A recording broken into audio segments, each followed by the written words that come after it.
General Auguste de Marmont, Duke of Ragusa and Marshal of France, was having a very bad day.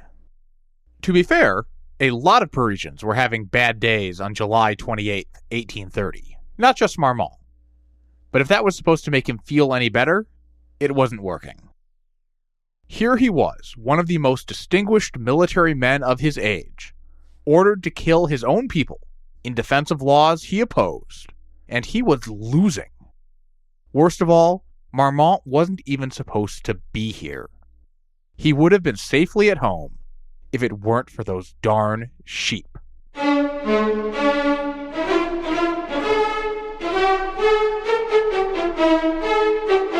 This is the Siècle. Episode 42, Marmont. Welcome back, everyone.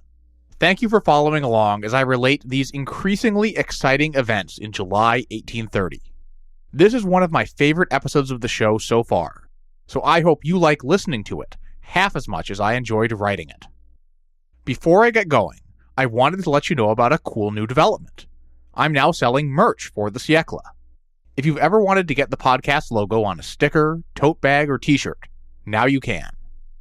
I've also created a few other pieces of work, including my personal favorite, a coffee mug featuring King Louis XVIII and the slogan, "I prefer bourbon."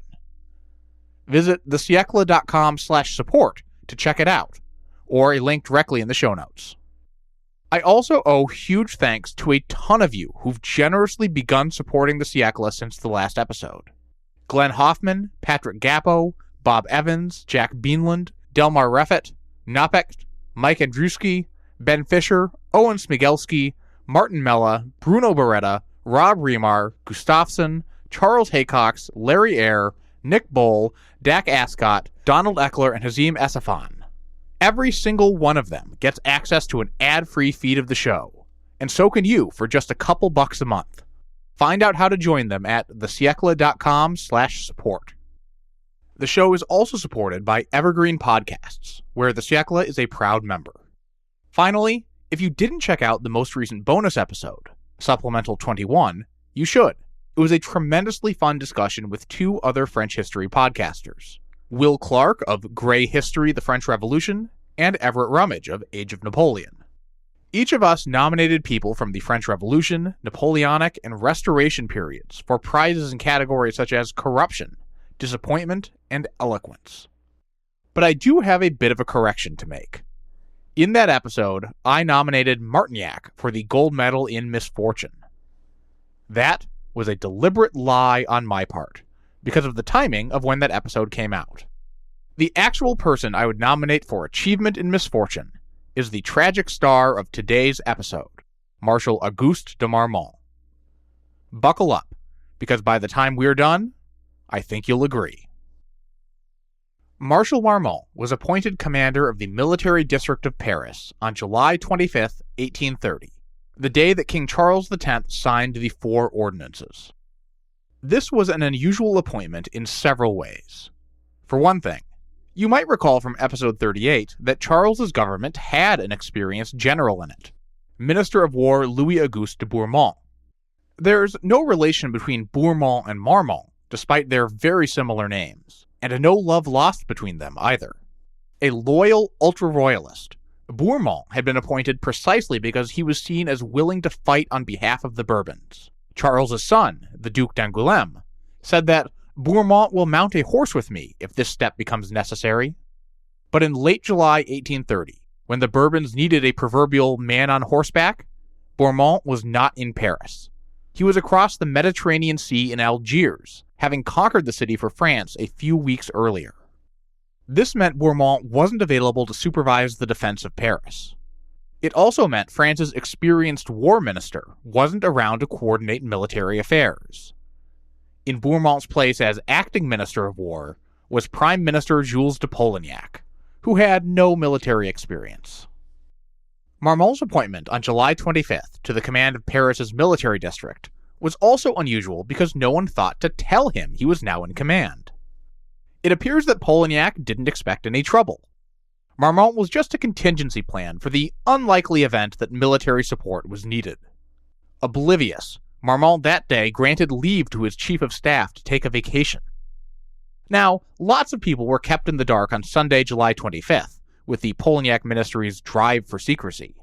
But Marmont continued to be oblivious the next day, as the Paris police began preparing to enforce the ordinances. On Monday afternoon, still oblivious while Adolphe Thiers was drafting the Protest of the 44, Marmont was attending a meeting of the French Academy of Sciences. Another way that Marmont was an unusual choice to defend Paris was that, unlike Bourmont, Marmont was definitely not an ultra-royalist. He was a voting member of the Chamber of Peers, and his sympathies were decidedly with the liberal opposition. "The lunatics, as I foresaw, have pushed things to the extreme," Marmont declared on Monday afternoon. But, like Polignac and leading opposition politicians, Marmont didn't think things would turn violent. "Resistance," he told a friend Monday morning, "will be entirely constitutional and moral. They will refuse to pay the taxes, and the government will collapse if the ministry is not driven out, for which latter event I dare not hope." It was possible that there could be riots, Marmont said, but if there were, they would surely take place in September, when the new elections called for by the Four Ordinances would take place. Marmont's period on active duty ended August 31st, and he declared his intention to leave Paris the very day after, so he would be safely out of the way in Italy if any violence happened. These illusions were quickly shattered. On Tuesday morning, Marmont was attending the King's Court at the suburban palace of Saint-Cloud when he was pulled aside and told the king wanted to see him. At 11:30 a.m., Charles told Marmont, "It appears that there is some concern for the tranquility of Paris. Go there, take command, and see Prince Polignac on your way. If all is in order in the evening, you may return to Saint-Cloud." Having finally been told he was in command, Marmont reacted briskly. Accompanied by an aide, he left immediately for Paris, met Polignac for a briefing at the Ministry of Foreign Affairs, and by 1 p.m. was installed at his command post in the Tuileries Palace. Just a few hours after that, as we saw last episode, members of the Royal Guards would open fire on rioters. Marmont immediately took over from the beleaguered police and guardsmen, quickly deploying his regiments and battalions throughout the city. It was the kind of vigorous action you might expect from Marmont, a man with decades of military experience in some of the fiercest fighting of the age. But many Parisians didn't think of Marmont's victories when they heard he was the man appointed to suppress them. They remembered one of his defeats. And so, to understand why so many Parisians were upset at Marmont's appointment, we're going to need to do some backstory. Auguste de Marmont was born in July 1774, the son of a minor noble. He joined the army at age 16, in the early years of the French Revolution, and soon moved up the ranks. In September 1792, Marmont was given a promotion to lieutenant in the 1st Foot Artillery Regiment. It was an important milestone, not just for the promotion, but also because of a fellow officer in the 1st Artillery, Captain Napoleon Bonaparte. Marmont and Bonaparte met at the Siege of Toulon, and quickly became friends. This would pay swift dividends for Marmont as his friend's star began to rise. In 1796, Bonaparte chose Marmont as one of his aides for the Italian campaign, and promoted him to artillery major. There, Marmont distinguished himself, coordinating artillery fire, leading frontal charges, and capturing enemy batteries. More promotions followed, as did an appointment to accompany Bonaparte on the French invasion of Egypt. There, Bonaparte appointed his trusted aide to administer the city of Alexandria, where he enforced order and also imposed civil reforms. As we'll see, it was in this role as a military governor that Marmont was perhaps most adept. When Bonaparte abandoned Egypt and slipped back to France in 1799, Marmont was one of the handful of officers chosen to accompany him. The rest of the army was trapped by the British Navy and ultimately surrendered. Back in France, Marmont supported Bonaparte when he overthrew the French Directory in the 1799 coup of 18 Brumaire. More appointments followed: a seat on the French Council of State, Bonaparte's commander of artillery for his 1800 Italian campaign, Inspector General of Artillery in 1802, Commander-in-Chief of Artillery for the new Grande Armée in 1803. But when the newly crowned Emperor Napoleon announced his first round of Marshals of the Empire in May 1804, Marmont was not among them. Napoleon told the 29-year-old Marmont that he was still too young, but Marmont felt he deserved a marshal's baton, and seethed at the slight. An unexpected promotion came in 1806, when Napoleon appointed Marmont as Governor-General of Dalmatia, the newly conquered territories along the Adriatic coast, in what is today mostly Croatia. Marmont enforced French control with an iron fist. My source uses the euphemism stern to describe his rule, but successfully maintained French control of the sensitive region. He also built roads, established industries, increased trade, and founded schools, while also instituting legal reforms. Years later, when the Austrian Empire had control of the region, the Austrian emperor remarked that, "It is a great pity that Marmont was not 2 or 3 years longer in Dalmatia." During his period as governor-general, Marmont was given a noble title, the Duke of Ragusa, after the Dalmatian city today known as Dubrovnik. In 1809, Marmont joined Napoleon at the Battle of Wagram, and finally received the appointment as a marshal that he felt he deserved. But any elation Marmont might have felt was tempered by the ruthless way Napoleon gave it, telling his newest marshal that, "I am afraid I have incurred the reproach of listening rather to my affection than to your right to this distinction. You have plenty of intelligence, but there are needed war qualities in you which are still lacking, and which you must work to acquire. Between ourselves, you have not yet done enough to justify entirely my choice." Marshal Marmont's chance to prove Napoleon wrong came in 1811, when he was appointed to command the struggling French army in Spain. Facing off against an Anglo-Portuguese army under the Duke of Wellington, Marmont at first fought cautiously and refused to be drawn into a battle of Wellington's choosing. But when the fighting finally opened at Salamanca on July 22, 1812, Marmont let himself be misled by bad intelligence, and failed to stop one of his divisions from drifting out of alignment.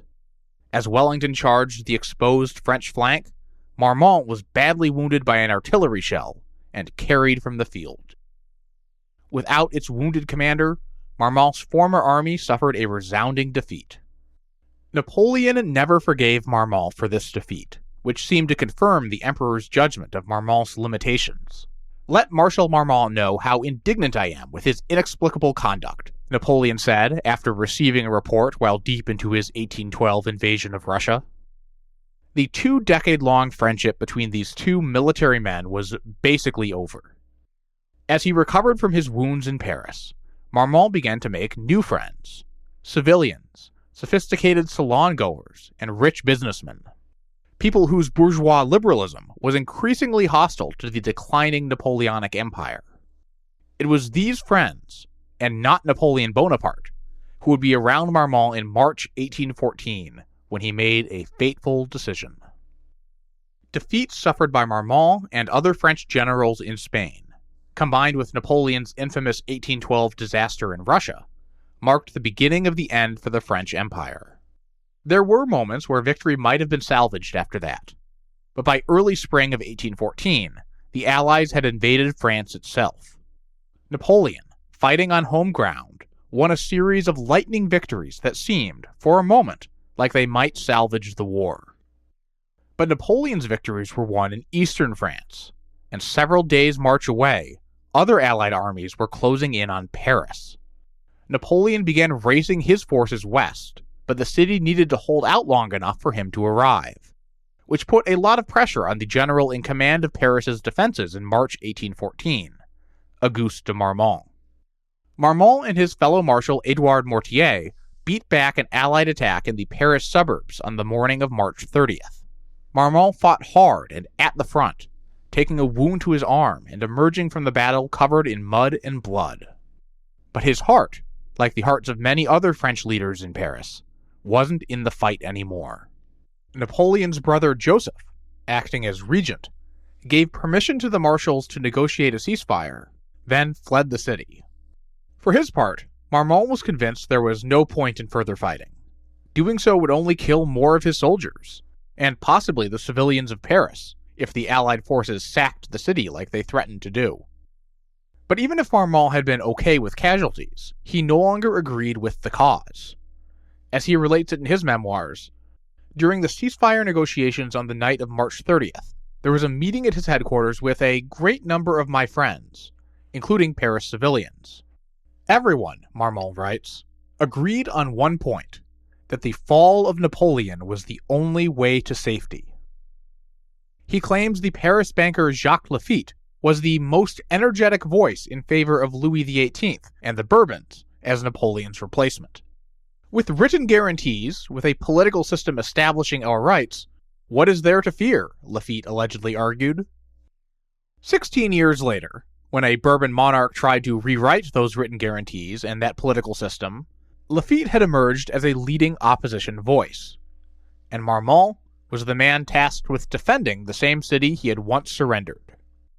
Because around 2 a.m. on March 31, 1814, Marshal Marmont agreed to a ceasefire with the Allied armies. The French forces would stop fighting and be allowed to withdraw peacefully, leaving Paris open to Allied occupation. Napoleon at this time was just 14 miles away with the main French field army. When news came of the city's surrender, Napoleon cried out, "Had I arrived sooner, all would have been saved," and sat with his head in his hands for a quarter hour. The emperor wanted to march on Paris anyway, but was persuaded not to by his other generals. This ceasefire saved Marmont's army. It saved the city of Paris, whose civil leaders welcomed the Allies with open arms and avoided a sack. And it also saved Marmont's military career. The restored King Louis XVIII retained Marmont and the other Napoleonic marshals in their positions, and Marmont was given honorary command of a company of the king's bodyguards. But the ceasefire destroyed Marmont's reputation forever. Napoleon saw to that, a final bit of revenge on his one-time friend. "The ungrateful wretch, he will be more unhappy than me," Napoleon said, and went on to complain about Marmont's treachery for the rest of his life. If not for Marmont's betrayal, Napoleon continued to insist in his memoirs and conversations, he might have salvaged the war. And this narrative took hold, especially among people sympathetic to Napoleon. Marmont's title, the Duke of Ragusa, was adapted into a new French noun, ragusard, meaning traitor.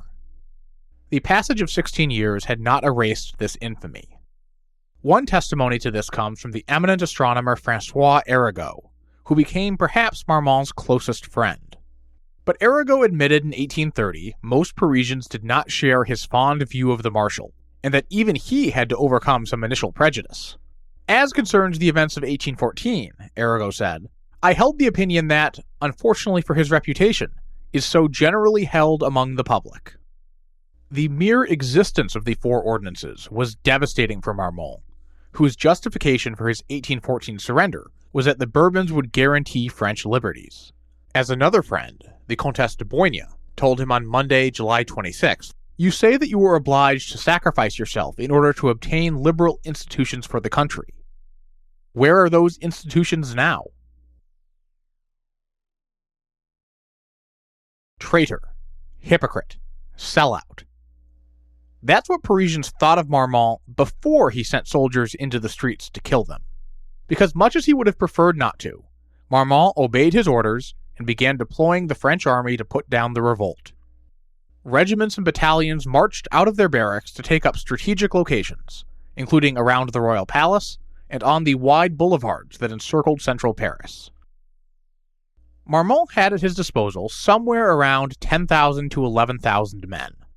This included approximately 3,800 infantry and 800 cavalry from the Royal Guard, 4,400 to 5,400 infantry of the regular army, along with some cannons, and around 1,500 military police from the gendarmes, 600 mounted, around 900 on foot. 2 of the Royal Guard regiments weren't French at all, but rather mercenaries from Switzerland, heirs to a long tradition of Swiss guards serving the French kings. Now, 10,000 soldiers is simultaneously a lot of men and not very many men. It is, for example, considerably fewer men than the 25,000 who were in Paris in July 1789 when crowds successfully stormed the Bastille. It's also fewer soldiers than should have been in Paris in 1830. Many French soldiers were in Algiers, including the best and most reliable units of the French army. But even accounting for that army, the garrison was under strength. Confident that the city was quiet, the Polignac government had deployed thousands of soldiers from the Paris garrison to other parts of the country. In episode 38, I discussed how there had been a spate of mysterious fires in western France in early 1830. 2 regiments of the Royal Guard had been sent from Paris to keep order there. Other units from nearby Paris had been sent to northern France, because the Polignac ministry had intelligence that suggested a revolution was possible in Belgium. As we will eventually see, this intelligence wasn't wrong. Belgium was on the verge of a revolution in the summer of 1830. But it's deeply ironic that Polignac foresaw unrest in Belgium more clearly than he did in his own capital. The net impact was to weaken the Paris garrison even further. Meanwhile, because of the drive to keep the Four Ordinances secret, Polignac had not moved any extra troops from rural France into Paris. This is in contrast to what happened 10 years earlier, in the crisis of 1820, when parliamentary disputes swelled into unrest on the streets. I covered this in episode 15. At that time, Louis XVIII and his prime minister, the Duc de Richelieu, summoned thousands of soldiers from garrisons near Paris into the city to successfully defend the government. Polignac did none of that, not even after the ordinances were published on Monday and the need for secrecy was gone. As Minister of War, I have taken all measures, and I promise you that they are well taken, he blithely assured the worried Austrian ambassador. So Marmont's 10,000 men posed a formidable force. But they were up against tens of thousands of Parisians, the exact number is impossible to determine, who went into revolt after the Four Ordinances. In an open field, Marmont's trained regulars would have obliterated the civilians. But fighting in the winding streets of central Paris was another matter, especially once the barricades came into the picture. Marmont couldn't kill all the rebels, even if he had wanted to. His path to victory was to use his superior firepower to cow the civilians into returning home. It was going to be a battle of morale. When Marmont took over on the afternoon of Tuesday, July 27th, he faced a difficult situation. Gendarmes and royal guards had been unable to clear rioters across central Paris, and civilians were beginning to overturn carriages and pull up paving stones to build barricades. In response, Marmont deployed his new forces to occupy key strategic positions in central Paris. He had one of his 7 regiments in reserve near his headquarters by the Tuileries Palace, and 2 more nearby on the Pont-Neuf Bridge and the Place Vendôme. Most of the rest of his forces Marmont deployed to the ring of wide boulevards that encircle central Paris, in an arc from the modern-day Place de la Concorde in the west to the Place de la Bastille in the east. An artillery regiment was several miles off to the east at the fortress of Vincennes. Visit thesiecle.com/episode 42 to see a map I made showing these positions. This initial deployment serves to define our battlefield on the right bank of the Seine. It's around 10 kilometers or 6.2 miles in circumference, of which 6 kilometers run along the boulevards and 4 along the riverbank. Inside these borders is about 4.8 square kilometers or 1.8 square miles of area. It was densely populated, full of narrow, winding streets and multi-story buildings. I can't tell you exactly how many people lived in this area circa 1830, because the French censuses were conducted by arrondissement, and the arrondissement boundaries cut across the boulevards. But just the 4th and 7th arrondissement, which are entirely inside these boundaries, and occupy about 1/4 of its total area, had more than 100,000 residents between them. It's safe to assume that the total area that Marmont set out to guard had at least 200,000 people living in it, and probably more. A majority of these people didn't take part in the fighting, but you don't need a big share of 200,000 to significantly outnumber 10,000. This initial deployment on Tuesday afternoon went off without a hitch. The soldiers encountered no resistance, and were able to dispatch patrols between their positions with messages. But there were still a whole lot of insurgents inside this perimeter, and plenty of barricades. When Marmont sent detachments to clear some of these barricades, they encountered flurries of bricks and paving stones hurled from high windows. Some barricades were cleared, but progress was slow, and some units were driven back. Officers began ordering their soldiers to return fire. As darkness fell, the situation got worse for the soldiers. Groups of citizens smashed all the city's lamps, plunging the streets into deep darkness. One company of royal guards, sent to rescue a beleaguered gendarmerie post, moved in darkness through the streets, in silence broken only by the sound of falling glass in nearby streets. They rescued the gendarmes, but after the soldiers had left, the crowd returned, set the guard post on fire, and prevented firefighters from extinguishing it. A police agent at a different guard post penned a frantic message to the prefect at 8:30 p.m. "We are attacked. We need help without delay." The commander of the Paris gendarmes informed the police prefect that he had deployed almost all his reserves. "We are at the end of our resources, and you can no longer count on the forces at the disposal of the Gendarmerie of Paris." But as the evening drew on, the crowd slowly thinned. Rioters went home to sleep. Exhausted soldiers didn't think of following them. Marmont surveyed the sudden quiet and penned a note to King Charles X, declaring victory. The crowds had been dispersed, and peace and order restored in the capital. This was, of course, premature. The mood in the city on Tuesday night was not one of peace, but of ominous tension. The writer and military veteran Alfred de Vigny wrote in a story about walking the deserted boulevards after midnight, with the pale light of the stars visible amid the smashed street lamps. Here there was a mass of soldiers, resting in the darkness. Without anger, without hatred, they were resigned and awaited whatever might happen. Elsewhere there was a fire burning in the distance, a bonfire of elm trees, cut down by shopkeepers taking advantage of the chaos to destroy the trees that concealed their shops.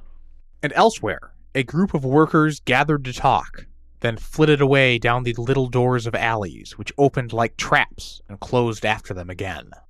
Nothing was stirring, and the city seemed to contain none but dead inhabitants, and houses smitten with plague. And now we finally come back to where we began this episode, the bloody day of Wednesday, July 28th, 1830. Not long after dawn, crowds began to gather again, and more barricades went up. Marmont, who was on the scene at his headquarters, immediately realized his mistaken judgment the night before. He dashed off another message for the king, warning that Paris was not at all pacified. "I have already had the honor of reporting to your majesty the dispersal of the groups that disturbed the peace of Paris. This morning they are forming again, more numerous and more threatening than before. This is no longer a riot. This is a revolution. It is urgent that your majesty decide on the means of pacification. The honor of his crown can still be saved. Tomorrow, perhaps, it will be too late. For today I am taking the same measures I did yesterday. The troops will be ready at noon, but I await with impatience the orders of your majesty." Marmont also sent messages to nearby cities, ordering their garrisons to come to Paris swiftly, an order that was only being issued now, 48 hours after the ordinances became public. Marmont learned around this time that the night before, Charles had signed an order putting Paris under martial law, with Marmont granted dictatorial powers to restore order. He was, historian David Pinkney notes, seemingly fated to be the last to hear important news. But crowds continued to grow, and it soon became clear something crucial had changed. Beginning on Tuesday evening, insurgents had broken into the city's gun shops and looted large quantities of muskets. Soldiers sent to break up crowds on Wednesday morning found themselves attacked not with stones, but with gunfire. More guard posts were burned, and soldiers fell back toward the Tuileries Palace. The worst defeat happened around 11 a.m., when crowds seized the Hôtel de Ville, the Paris City Hall, and raised the tricolor flag from its roof. Meanwhile, the eerie silence of the night before had been replaced by the maddening sounds of the city's church bells ringing a ceaseless alarm. But Marmont was far from beaten. Even as bad news filtered in, he gathered his forces and formulated a new plan. The insurgents were clearly too powerful to be dispersed by small contingents of soldiers, as he had tried the day before. Instead, Marmont would attack in force, dividing his limited army into 3 strong columns. He still hadn't received new orders from the king, but decided he could no longer wait. Even more ominous than the reports that the Parisians were now armed were the reports that the Parisians were fraternizing with his soldiers, sharing food and drink. With only 10,000 men, Marmont's success depended on the Parisians giving up the fight before his soldiers did. And this fraternization did not bode well for his men's willingness to open fire on Parisians. Marmont had to take the offensive while he could still depend on his troops. As Marmont drew up his plan, a southern column would strike east along the banks of the Seine to retake the Hôtel de Ville from insurgents. A northern column would march along the boulevards, reaching a stranded regiment of soldiers at the Place de la Bastille. But that left the two columns separated for most of their marches by around 1.5 kilometers or 1 mile of dense city streets. So Marmont dispatched a central column to travel in between the two and keep the north-south lines of communication open. An attack in force like this might possibly have overwhelmed the Parisians on Tuesday, when the barricades were new and the insurgents armed with stones. It faced much stiffer odds on Wednesday, when the insurgents had guns and barricades were everywhere. To give one pertinent example, the 733 meters, or 800 yards, that the central column had to march from the Palais Royal to the Place des Innocents had at least 10 barricades on it, according to an astonishingly detailed contemporary map that I'll post online at thesiècle.com/episode 42. Now, most of these barricades weren't there when the central column set off on its march Wednesday afternoon. But let me assure you, that makes things worse for the soldiers, because the barricades that weren't there when the soldiers advanced were thrown up after they passed to cut off their retreat. There was fierce fighting on Wednesday afternoon, which I'll cover shortly, but for Marmont soldiers, logistics were a massive problem too. It was a hot July day, and many soldiers were woefully short of food and drink. Ammunition was also in short supply, with each man allocated only 11 cartridges, severely undermining the soldiers' firepower advantage over the civilians. And there was nothing else coming. The swarm of barricades, of insurgents melting into the buildings when soldiers appeared and re-emerging when they passed, hamstrung Marmont's supply lines. Messages often had to be passed by aides dressed in civilian clothes to slip into the crowd. A vitally needed collection of artillery east of Paris remained out of the battle Wednesday because the streets were too dangerous to move it without a cavalry escort that Marmont couldn't spare. The French army had a military bakehouse in Paris that spent Tuesday night and Wednesday morning baking vast quantities of bread for the soldiers, but there was no way to get it to the men through the barricaded streets. The soldiers were sent out in force, and were ordered to seize their objectives and tear down barricades they encountered. But Marmont took pains to restrain the lethality of this urban warfare. His men were ordered to not open fire on massed crowds, unless they were fired at by volleys of at least 50 shots, though they were allowed to shoot at civilians attacking from building windows. As Marmont had written to Charles, what was needed was some method of pacification. That could have meant brutal repression, but by now it was clear that Marmont didn't have the manpower to do that. Nor, to be frank, did he have the willingness. As contemporary historian Louis Blanc wrote, he had a very simple means in his hands of putting down the insurrection, and that was to threaten to set fire to Paris.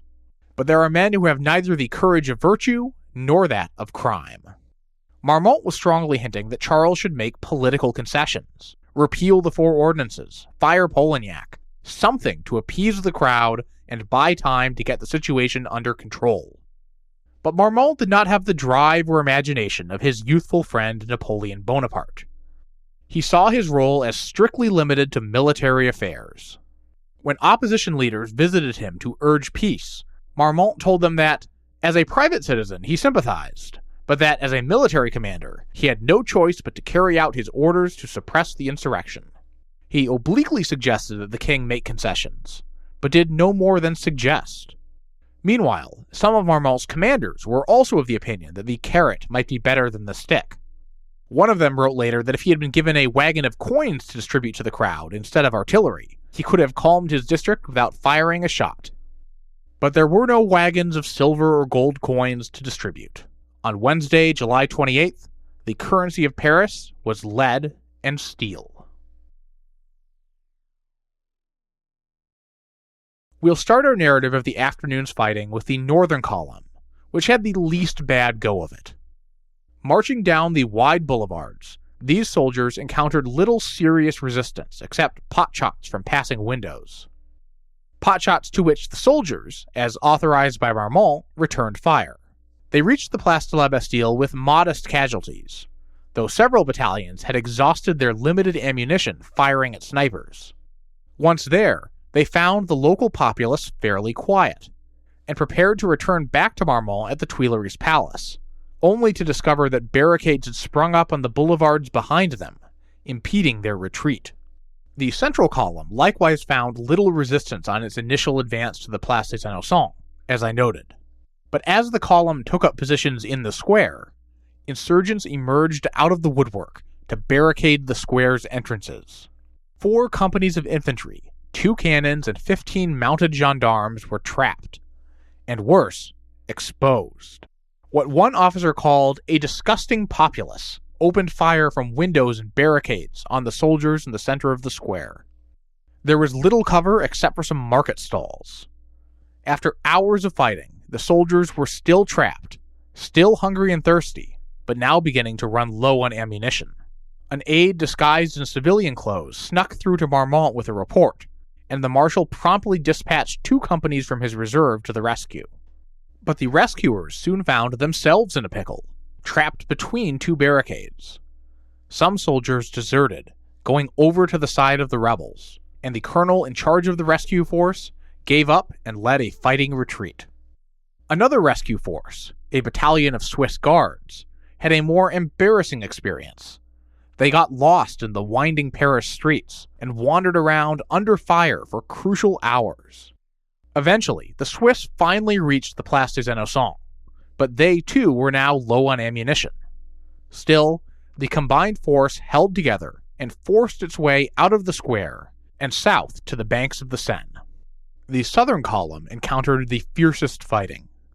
Marching along the riverbank, they were attacked by mass volleys from barricades on side streets, and returned fire with cannons that sent the rebels scattering.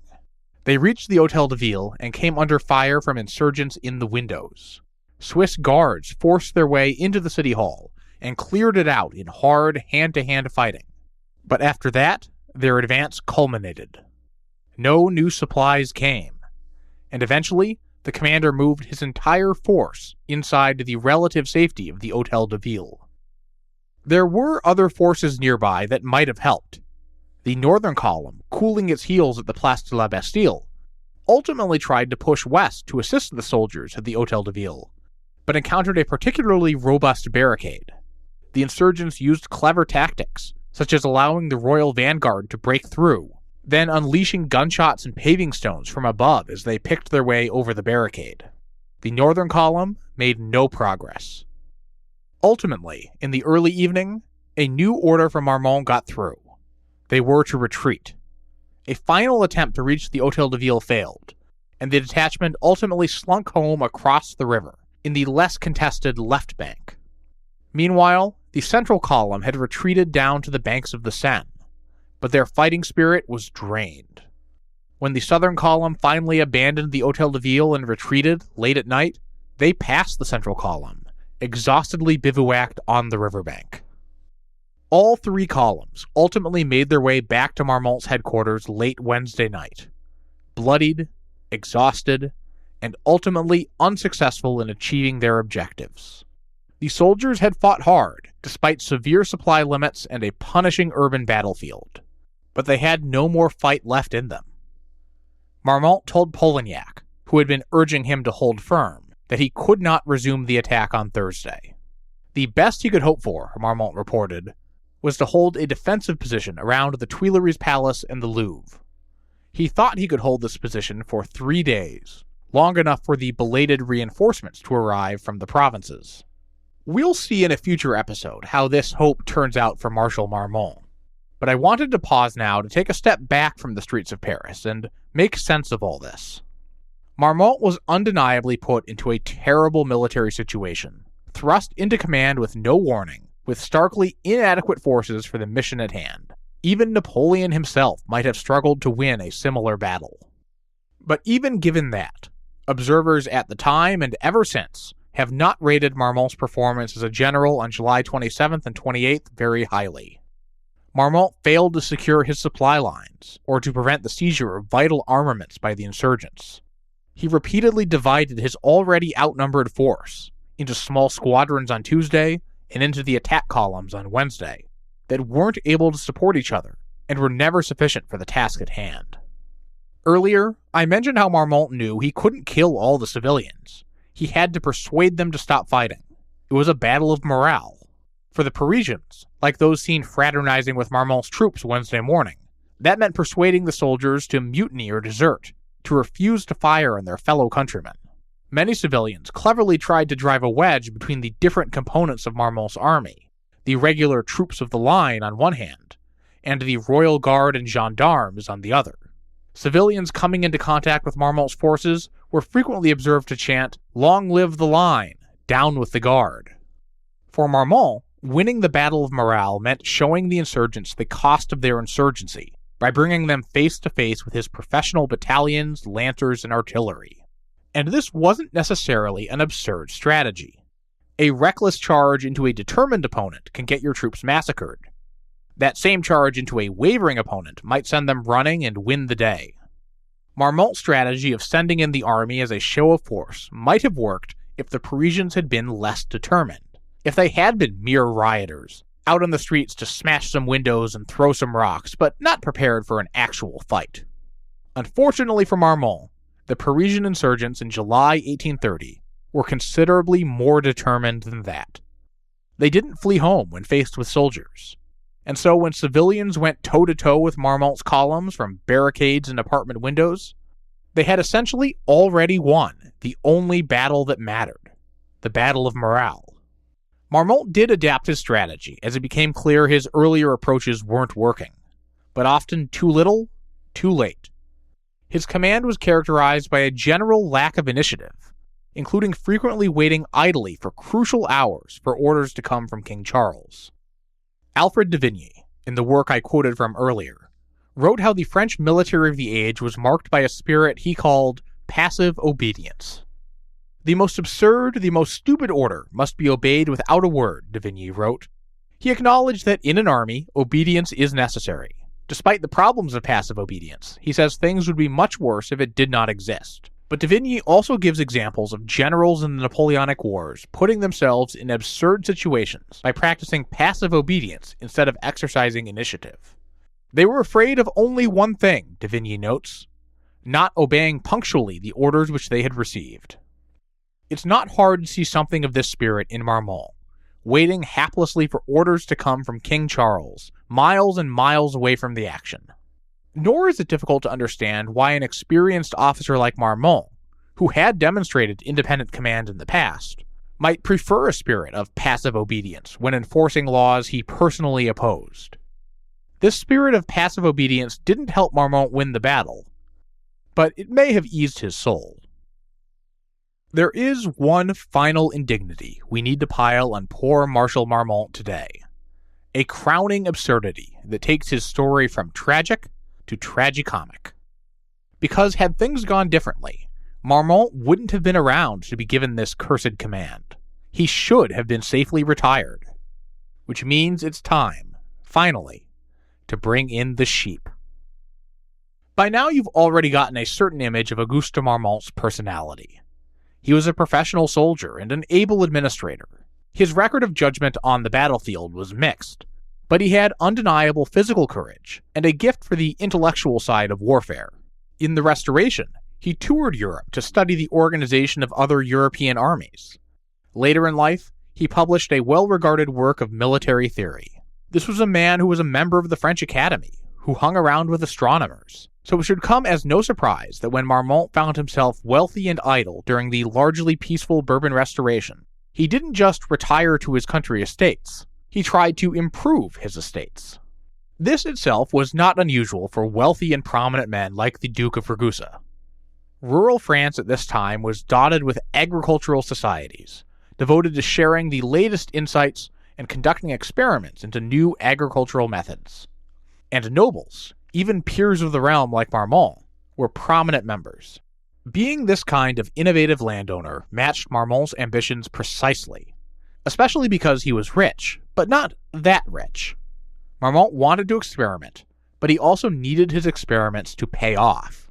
If they did so, it might make him fabulously wealthy. And wealth brought with it respect. Respect that Marshal Marmont found in short supply after his controversial 1814 surrender.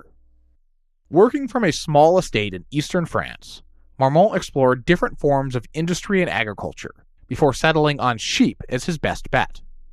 Sheep could produce meat, fertilizer, and especially wool, increasingly sought after by France's burgeoning textile industry.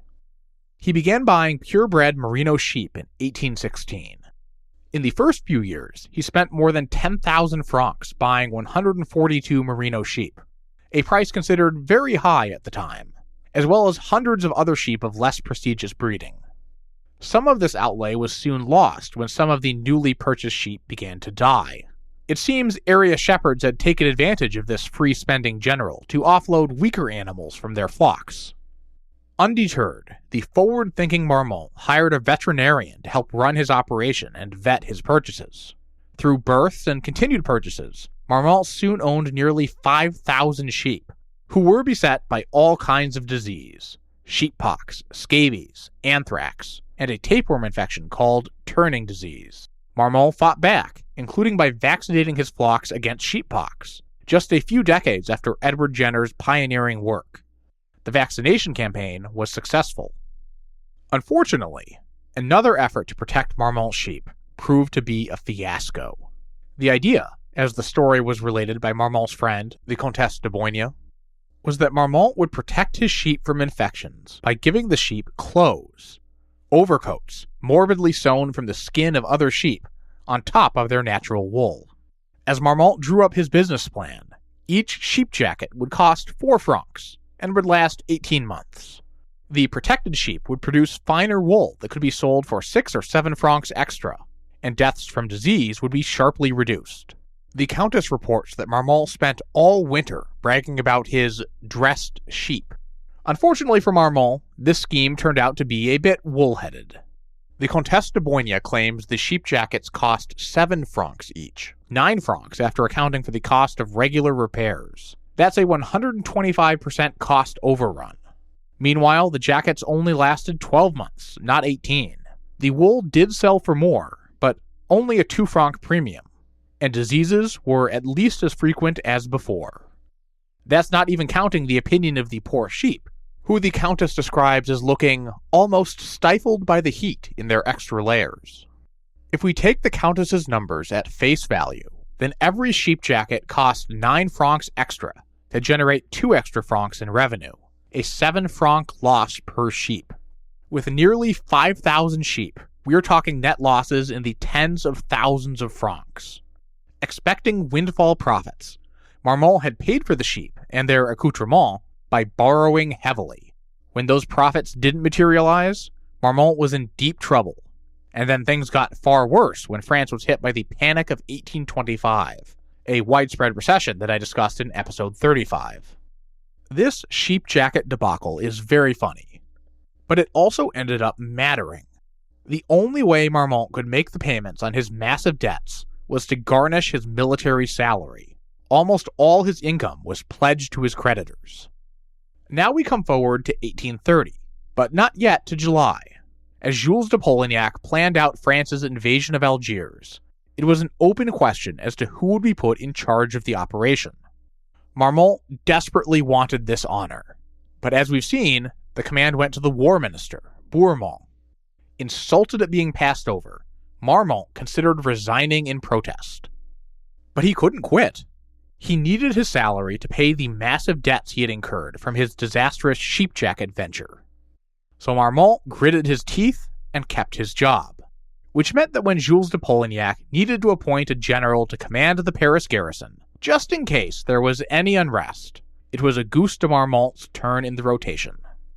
As he sent columns of hungry, under-equipped soldiers marching against Parisian barricades in defense of a government he despised and ordinances he opposed, Marshal Marmont might have wished he had escaped to Italy, as he had first hoped.